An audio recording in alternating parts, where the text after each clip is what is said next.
आज मैं बहुत खुश हूँ। 31 सालों से बस ये दिव्य आवाज सुनने के लिए मेरे कान तरस रहे थे।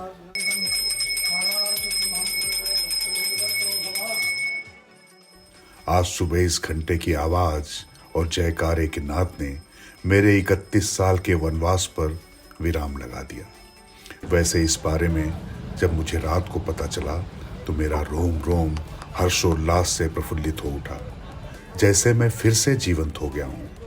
वैसे किसी में इतनी ताकत कहाँ जो मुझे बेजान बना दे। फिर भी हम सदियों से यूं ही सहते आए हैं अपनों की खातिर। हमसे क्या छुपा है और कोई क्या छुपा लेगा। हम तो सब पहले भी जानते थे, अब भी जानते हैं। बस हमें तो इसका इंतजार रहता है कि हमारी लड़ाई कौन लड़ता है। और अब ये जग जाहिर है कि हमारी लड़ाई देश भर में लड़ी जा रही है।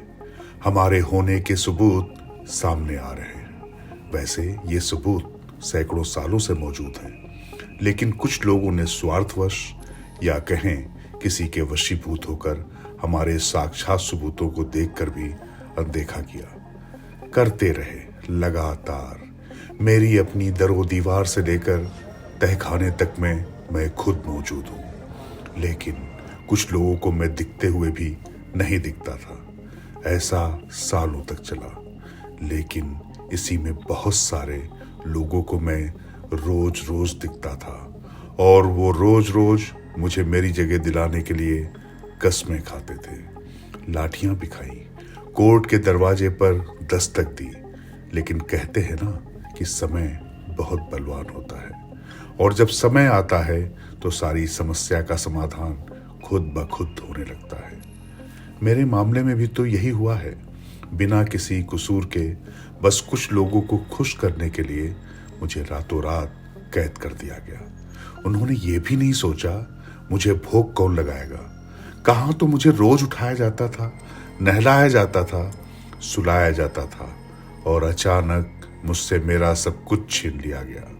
पहले तो इन्हीं पुलिस वालों को देखकर दम घुटने लगता था, लेकिन अब तो ये मेरे लिए दिन रात एक किए रहते हैं। ये देखकर बड़ा सुकून लगता है। अच्छा, सब बदल रहा है, अच्छा अच्छा हो रहा है। खैर, अब और कितना कहूँ, कहने लगूंगा तो रात दिन कम पड़ जाएंगे। इसलिए अब मैं आगे की सोच रहा हूँ। जिन्होंने हम लोग के साथ अन्याय किया, उन्हें उनके किए की सजा आज नहीं कल मिलेगी ही, मिल भी रही है। इसीलिए अभी तो सिर्फ खुशियां मनाने का वक्त है। अब मेरे आशियां में ही मेरी पूजा हो रही है, मेरी आरती हो रही है, मुझे भोग लगाया जा रहा है, भजन कीर्तन हो रहा है, श्रद्धालुओं की चहल पहल है, पूरा परिसर जयकारों से गूंज रहा है। अभी तो मेरे यानी ज्ञानवापी के व्यास जी के तहखाने का तिलिस्म टूटा है। उम्मीद है कि हमारी लड़ाई लड़ने वाले आगे भी ना रुकेंगे, ना थकेंगे, ना हारेंगे। हम भी उनके साथ हैं, क्योंकि विपरीत हालात में भी उन्होंने हमारा साथ कभी नहीं छोड़ा। ऐसे में हम फिर दोहरा रहे हैं कि अभी तो ये अंगड़ाई है, आगे और लड़ाई है।